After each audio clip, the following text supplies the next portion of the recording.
What if I told you some of the most effective combat tactics used by modern special forces today were mastered decades ago by men the United States once tried to erase? Not in secret labs, not in elite academies, but on rugged desert land by Apache warriors whose survival depended on reading the earth like a book. And during World War II, a unit known as Company D carried that knowledge into Europe, where even hardened German veterans feared them. But here's the part no one talks about. Why were these men celebrated as heroes overseas, yet treated as second-class citizens at home? And what really happened to them after the war? Because some families still claim there are stories that never made it into the official records. This isn't just a war story. It's a story about power, about erased knowledge, about who gets remembered and who gets rewritten. And by the end of this video, you might start questioning whether Company D were simply honored soldiers or something much more complicated. Before we begin, I want you to answer this in the comments. If a country asks you to fight for its freedom but never fully gave you yours, do you serve with pride, or is that a betrayal? Drop your honest take below. No safe answers. Because once you understand what these Apache warriors brought to the battlefield, you'll realize this story isn't just about the past, it's about whose knowledge we value and whose sacrifices we quietly forget. Before we get into it, I'm curious, where are you watching from? Drop your country in the comments. I read them, and it genuinely helps shape what stories we explore next. Okay, so enough talk. Let's get into it. Now let's go back to early 1944. As Allied forces pushed through Italy, intelligence officers began noticing something unusual during prisoner interrogations. Several captured German soldiers, veterans of multiple campaigns, described encounters with a specific American unit operating in mountainous terrain. What stood out wasn't fear of artillery or air power, it was the way this unit conducted ground operations. Reports described small patrols that operated for days behind enemy lines, movements that avoided detection even in heavily guarded areas, defensive positions neutralized quietly before larger offensives began. At first, Allied analysts assumed this was standard reconnaissance success, but the consistency of the accounts made it harder to dismiss. Interrogation transcripts and field summaries from the Italian campaign show that certain German officers expressed frustration with what they described as unpredictable infiltration tactics in sectors near Monte Cassino and surrounding mountain regions. One captured officer described patrols that seemed to understand terrain as if it were part of them. While that's clearly dramatic phrasing, it reflects a real battlefield factor: superior terrain adaptation. Around this same time, intercepted German communications warned frontline units to increase perimeter security and avoid isolated exposure in specific operational zones. The American unit frequently referenced in these reports was Company D of the 4th Infantry Division. What made this company distinct was its composition. Many of its soldiers were Apache men from Arizona and New Mexico. They entered the U.S. Army with the same formal training as any other infantry unit, but they also brought personal backgrounds rooted in desert survival, tracking, and small unit movement across harsh terrain. Now this is important. There's a difference between myth and documented military effectiveness. There's no verified evidence that German High Command officially ordered retreats solely because of this unit, but records do show increased caution in sectors where their patrol activity was reported. Personal journals from officers in the division describe night reconnaissance missions lasting multiple days. Small teams would gather intelligence on supply routes, observation posts, and defensive weak points, often without initiating large firefights.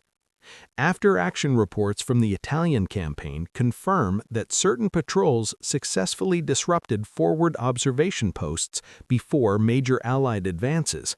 What made these operations effective wasn't mysticism, it was discipline, stealth movement, patience, environmental awareness, and coordinated small unit tactics. In mountainous warfare, especially in Italy's rugged terrain, those skills were force multipliers. German correspondence from spring 1944 reflects concerns about morale in difficult sectors, not because of supernatural fear, but because unpredictable infiltration tactics create psychological pressure. When soldiers feel watched, even when nothing is happening, stress compounds quickly. By late spring, stories had spread among German ranks. As happens in war, real battlefield effectiveness turned into rumor, rumor turned into legend. Claims of invisibility, claims of impossible tracking abilities, claims of supernatural stealth.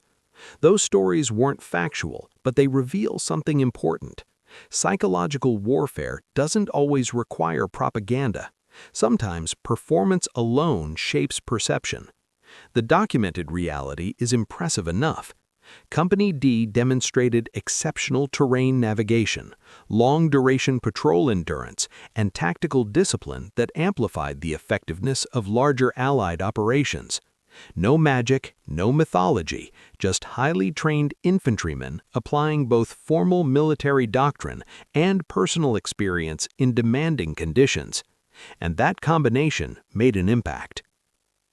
In Part 2, we're going to look at how these tactics actually worked in practice and why mountain warfare in Italy created the perfect environment for this kind of unit to excel. By mid-1944, first-hand interviews began adding depth to what Allied intelligence had already observed.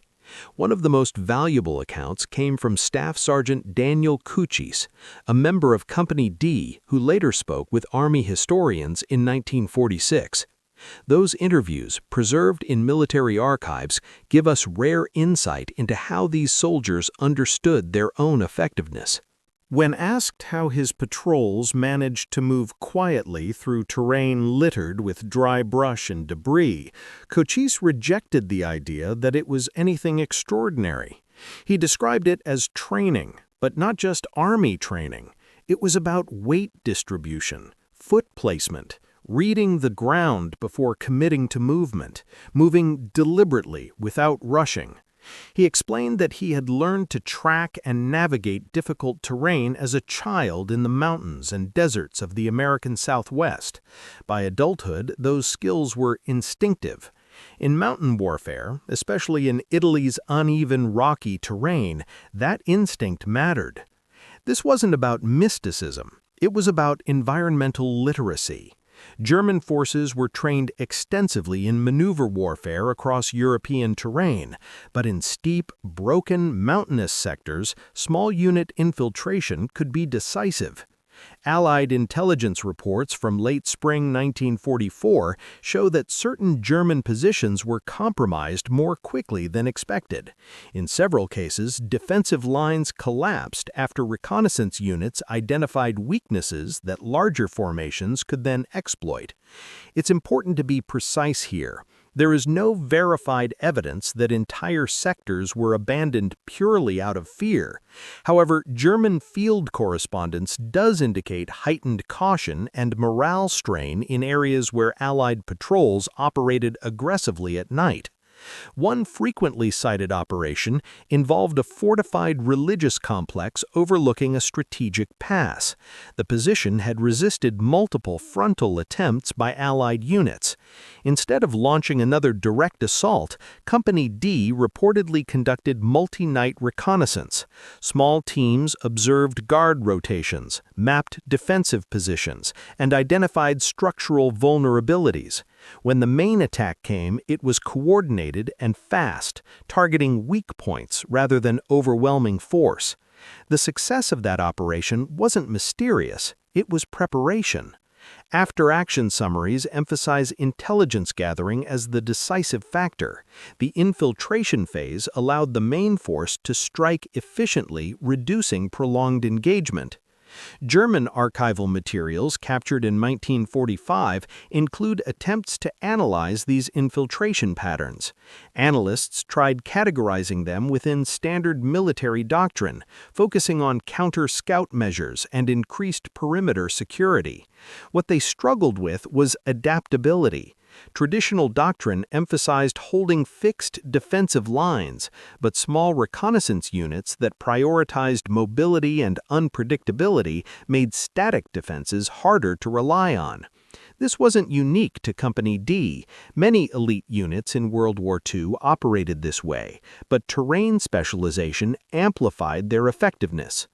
Another perspective comes from later interviews with veterans who reflected on the psychological dimension of warfare. Several noted that unpredictability itself became an advantage. When opposing forces anticipate infiltration, they often overextend resources guarding against it. That strain can impact morale and coordination. By June 1944, German tactical bulletins circulated reminders about strict perimeter control and noise discipline in contested sectors. That alone suggests concern, not panic, but adjustment. And that's key. When one side modifies its tactics in response to the other, it signals respect for capability. During the Allied advance towards Florence, Company D was frequently assigned reconnaissance roles ahead of larger formations. That meant operating beyond immediate support, gathering intelligence on supply routes, defensive depth, and unit movements. One mission report from July 1944 details a long-range patrol that penetrated deep into contested territory. Over several days, the team documented ammunition storage sites, supply traffic patterns, and communication routes. Their primary objective was intelligence, not large-scale engagement. When they returned, they brought actionable data that shaped subsequent Allied operations in the region. This pattern repeated throughout the campaign. Small teams, extended patrols, environmental adaptation, precise reporting. What sometimes gets dramatized as legendary stealth was in reality disciplined reconnaissance paired with terrain fluency. And in mountain warfare, that combination can alter the tempo of an entire front. By midsummer 1944, Company D had developed a reputation, not as mythical warriors, but as a reconnaissance unit whose presence required serious planning. In Part 3, we'll look at how this reputation followed them beyond Italy, and how memory, documentation, and post-war storytelling shaped what we think we know about them today. When the captured German major was questioned after his unit's engagement in Italy, his reaction surprised Allied interrogators. According to archived transcripts, he initially assumed his captors were a specialized commando force, perhaps British Special Operations or American intelligence units. He reportedly found it difficult to believe they were part of a regular U.S. Army infantry division. When informed that they were Apache soldiers serving in a standard Army company, his response shifted. He acknowledged that German briefings had mentioned an American unit operating with unusual infiltration tactics in mountainous sectors. Until that moment, he had dismissed those reports as exaggerations. What stood out in his testimony wasn't fear, it was comparison. He likened the experience to fighting irregular partisan units on the Eastern Front, but with one crucial difference. The American soldiers he encountered were operating within a structured military chain of command, supported by logistics and coordination. That combination, irregular-style mobility within conventional force structure, created tactical friction. There are claims in some secondary accounts that German soldiers refused assignments in areas where Company D operated. However, documented records show something more measured: increased caution, stricter patrol protocols, and morale concerns in difficult sectors. That distinction matters. Fear narratives make compelling stories. Operational adjustment makes historical sense. German field reports from summer 1944 show units being reminded to maintain communication discipline and avoid isolated exposure in mountainous terrain. That suggests recognition of a capable opponent, not collapse but recalibration. Meanwhile, inside Company D, success carried its own weight. Lieutenant Colonel Harrison's journals reflect pride in his men's performance, but also awareness of the pressure that reputation creates. In one entry, he described a conversation with a senior non-commissioned officer about the responsibility of carrying cultural identity into a global war. For many Native American soldiers, military service was complex. They were serving a country that had historically marginalized their communities. At the same time, they were proving themselves indispensable in one of the most consequential conflicts of the 20th century. That tension is often overlooked in simplified war narratives. Their effectiveness wasn't just tactical, it was symbolic. As Allied forces advanced through Tuscany toward the Arno River, Company D participated in operations requiring coordination with larger formations. This meant operating within stricter planning frameworks rather than fully independent patrol patterns. Even so, after-action reports show that small teams continued playing key reconnaissance roles, approaching objectives under darkness, identifying defensive weaknesses, and enabling faster assaults by follow-on units. One bridge-securing mission in August 1944 demonstrates how preparation mattered more than drama. Rather than storming the objective blindly, reconnaissance elements identified observation points and potential demolition risks. When the assault came, it was rapid and synchronized with supporting units. The official reports emphasized timing, coordination, and surprise, not legend. German tactical analyses from late summer 1944, captured after the war, revealed that countermeasures were being discussed. Recommendations included larger patrol groups in rough terrain, avoiding predictable movement routes, maintaining tighter communication between adjacent units, and increased vigilance in mountainous sectors. Notice what that means. When one side begins rewriting its patrol doctrine, it signals operational impact. But by this stage of the Italian campaign, exhaustion was becoming a factor. Long-range reconnaissance in mountainous terrain demands intense physical endurance. Add continuous operational tempo and psychological strain, and fatigue becomes inevitable. Veterans later reflected that the hardest burden wasn't combat itself, it was the sustained pressure of always operating ahead of the line. Success builds expectation. Expectation builds weight. By late summer 1944, Company D had developed a reputation, respected by fellow American units and carefully studied by German intelligence. But behind that reputation were soldiers carrying both the demands of modern war and the deeper complexity of identity, service, and legacy. In Part 4, we'll examine what happened as the campaign moved toward the Gothic Line, and how post-war memory transformed battlefield performance into enduring legend. By September 1944, the tempo of operations had taken a visible toll.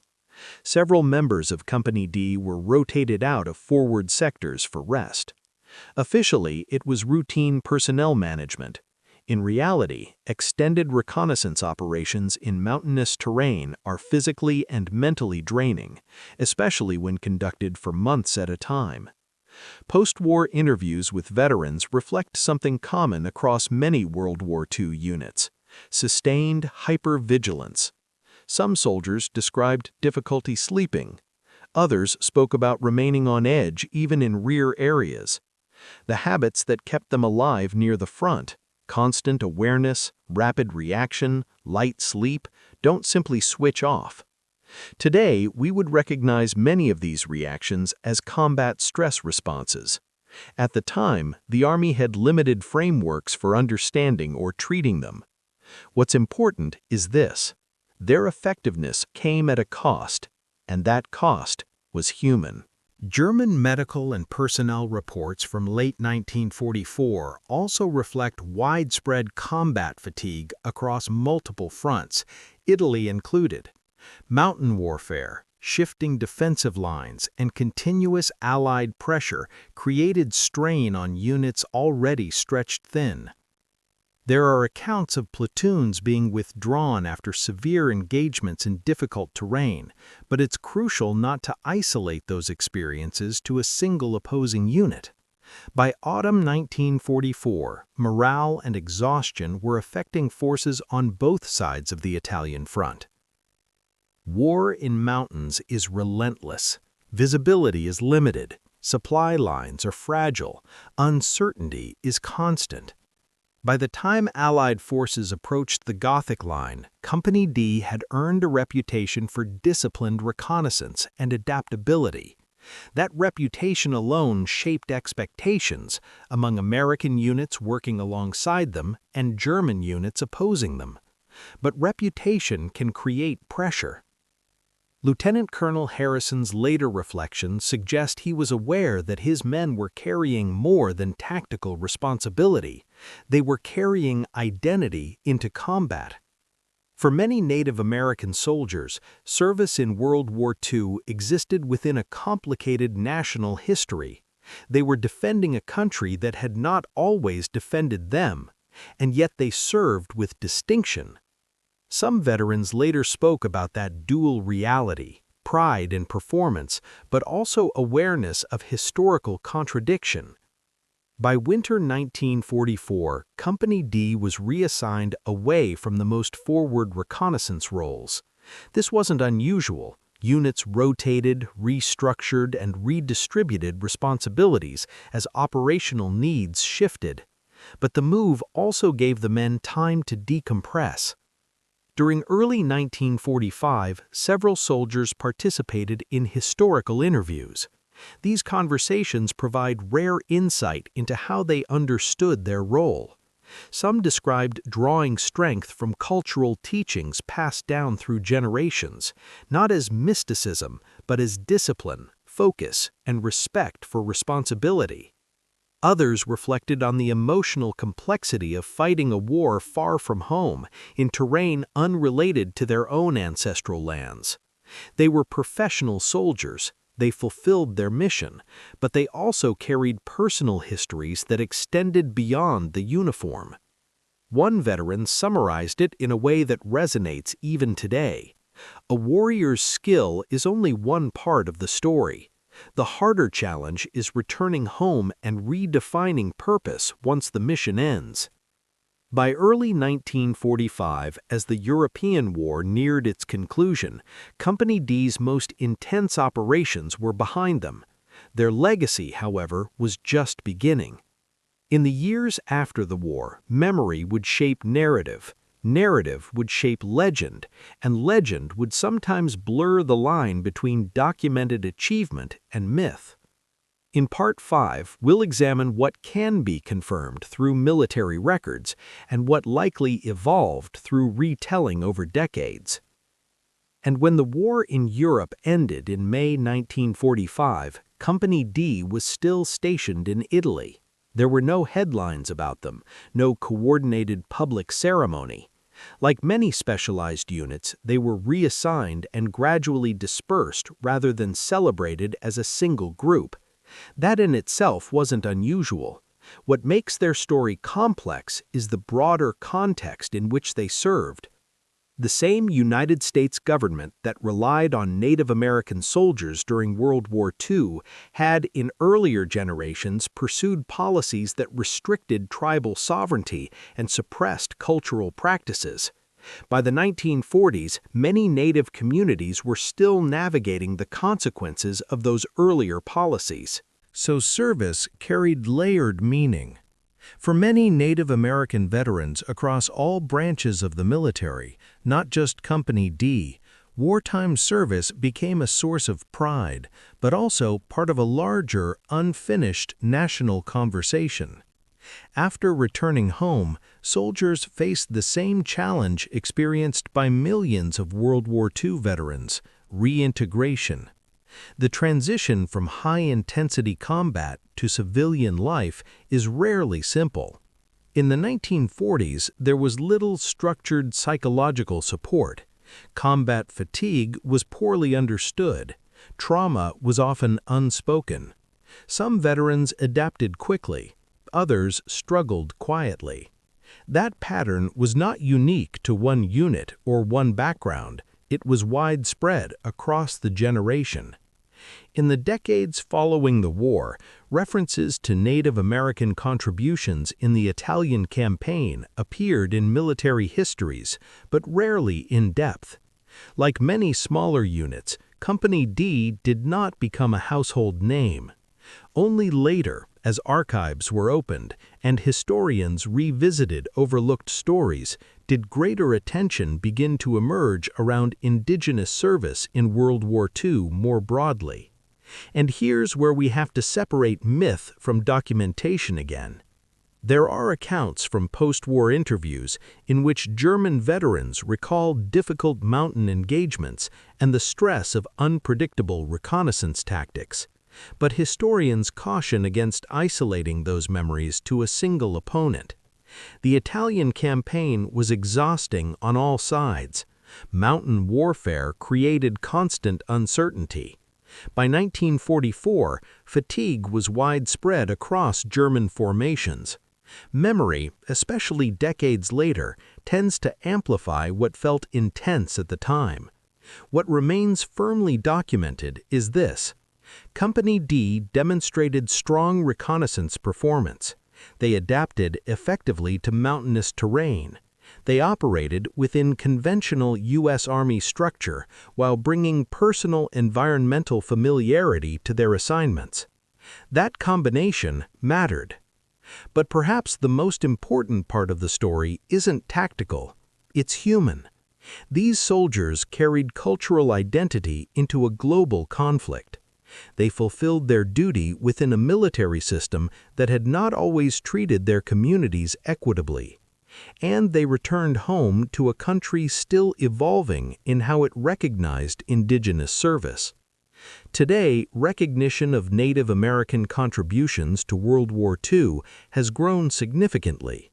Tribal veterans organizations, museums, and historical initiatives have worked to document and honor that legacy more fully than was common in the immediate post-war years.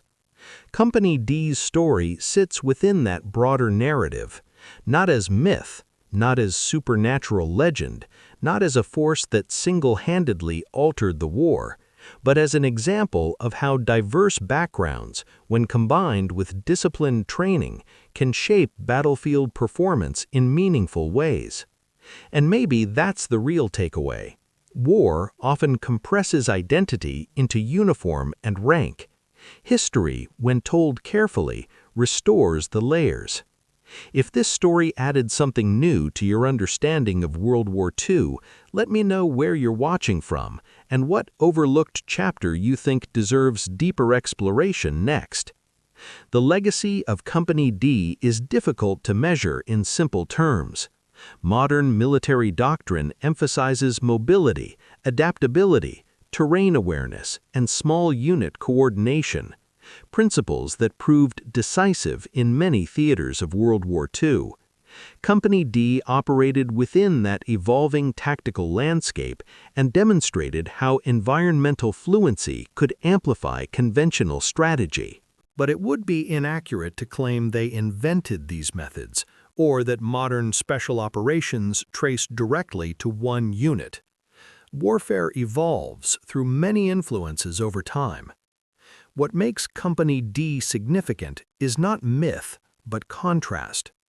Indigenous communities across North America carried generations of environmental knowledge, survival skills, and small unit coordination long before the 20th century. During World War II, some Native American soldiers brought those lived experiences into formal military structure. That intersection, cultural background meeting modern doctrine, created effectiveness in specific conditions.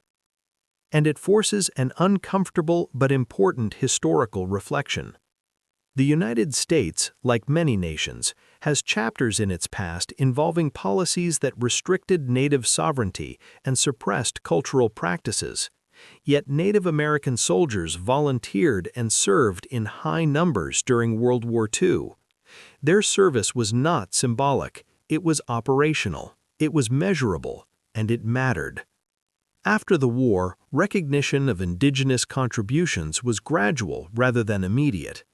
Over time, historians, tribal organizations, and veterans groups have worked to document those stories more fully. Today, Native American military service is more openly acknowledged, from World War II through modern conflicts, as part of a broader American narrative. Company D's story belongs within that larger history, not as a supernatural legend, not as a secret experiment, not as a conspiracy hidden in classified vaults, but as an example of how individuals shaped by unique cultural experiences contributed meaningfully to a global conflict. War compresses complexity. History restores it. The Apache soldiers who served in Company D were not mythic figures.